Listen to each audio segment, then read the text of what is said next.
Hi, welcome back to Bafundi Academy. We are doing another physics lesson in the topic pressure. So we are going to continue from where we stopped in our previous lesson. And if we recall, we started discussing the instruments that are used to measure pressure. So we did some of these instruments, and that precisely was the YouTube manometer and the simple mercury barometer. So if we say we are going to continue from that point, it means we will discuss the remaining instruments with regards to measurement of pressure, that is fluid pressure, pressure of gases, pressure of liquids.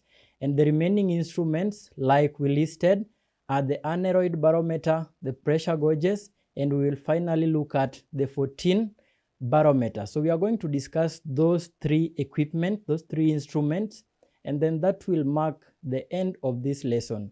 So let's stay welcome and let's start with the Aneroid Barometer.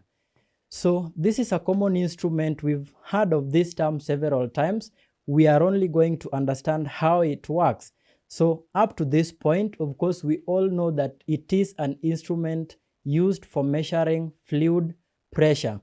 So the Aneroid Barometer is composed of a metal box at the bottom.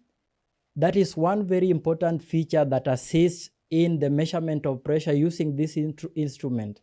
So it has a metal box at the bottom that is corrugated at the top, and then this metal box is vacuated in the middle. So the middle of the metal box is a vacuum, and this is what helps in measuring pressure using this instrument. So it is attached at the top to another metal stand that is connected to a system of levers. So this system of levers is then connected to another pointer that is rotating about some fulcrum, another metal stand there at the top.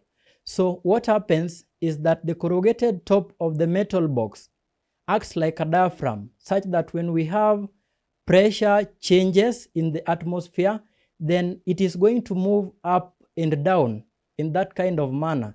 So when the atmospheric pressure increases, that's when you go down in the altitude, then this corrugated top of the metal box is going to be pressed due to the increase of the atmospheric pressure. So when it's pressed, definitely that means the pressure has increased, so the pointer will rotate, and the pointer is pointing to a scale. So the pointer is going to rotate along that scale, and that basically is how we take our reading. So the scale of the Aneroid Barometer is calibrated in millibars, but then the SI unit of this is bars, and one bar represents 100,000 newtons per square meters. That could still be Pascal.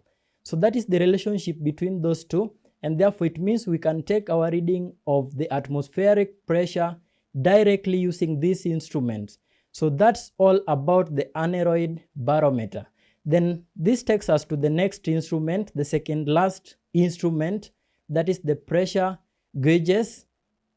It depends on how you will term it, your first teacher of English, the pressure gauges, the pressure gauges. But then it is made of a flexible metal rod that is coiled, and from that term flexible, it means forces acting on this coiled metal are going to cause it to expand or contract in some kind of manner. So when you have pressure increasing, again we have this instrument attached to an arm that is corrugated at the top. That point we call the link sector. And then we have the middle motor-like structure, which is associated with the pointer. So once the pressure, the atmospheric pressure increases, we are going to have this coiled metal rod. Because it is flexible, it is going to contract. Then that means it will push the motor at the middle. It's going to rotate. Then that pointer reads along the scale. It moves along the scale to and fro. And that is how we take our readings. So again, the scale of the pressure gauges are calibrated, could be in bars, and that means again we can take our readings of the atmospheric pressure directly using this instrument. Then let us look at our final instrument that we'll learn about, used for measuring pressure, and that is the FORTIN barometer. And the FORTIN barometer is precisely a modified simple mercury barometer. So it follows exactly the same procedure in measurement as we understood from the simple mercury barometer, from the mercury barometer.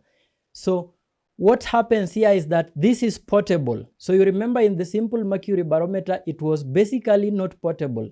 We cannot carry it easily from one point to another.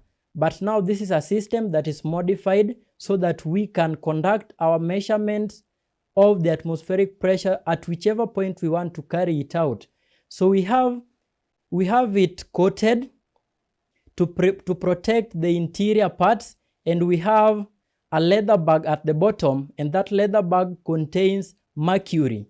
So the leather bag is attached to a pointer, an ivory pointer, and this pointer actually should be pointing at 0 before any measurement is taken. So when it points at 0, it means we are having measurements at the sea level, that is 76 centimeters Hg of mercury height. So that should be the original point of the ivory pointer. So even before we take any measurement using the FORTIN barometer, we should always adjust the ivory pointer so that we have it from the beginning. So again, we have the main scale in the FORTIN barometer, and we have the vernier scale. So just like in the simple mercury barometer, we are going to have the atmospheric pressure acting on the mercury from the surface. Then once it acts on the surface, we are going to have that mercury rising along the column of that middle tube. So it is going to move up to certain height depending on the quantity of the atmospheric pressure. So we basically read or take the reading on the scale of that middle column, of that middle tube, and that is calibrated in units for length. It could be centimeters or millimeters. So we take that reading just like in the mercury barometer, and then we can take it directly. It could be centimeters of Hg, hydrogyrum, or it could be millimeters of Hg, and then we can even take it, then convert it to newtons per square meters. We already understood the relationship between those two. So basically that is how the FORTIN barometer works. So we have therefore its advantages. It can be more accurate than the mercury barometer because it has the vernier scale that takes a sharper reading. So we'll add the main scale reading and the vernier scale reading, and that gives us the actual reading of the atmospheric pressure as presented by these instruments, that is the FORTIN barometer. So that's all about the instruments used for measuring pressure, and therefore this brings us to the end of this lesson. Thank you for following up the lesson, and let's meet in the next lesson so that we do more in physics.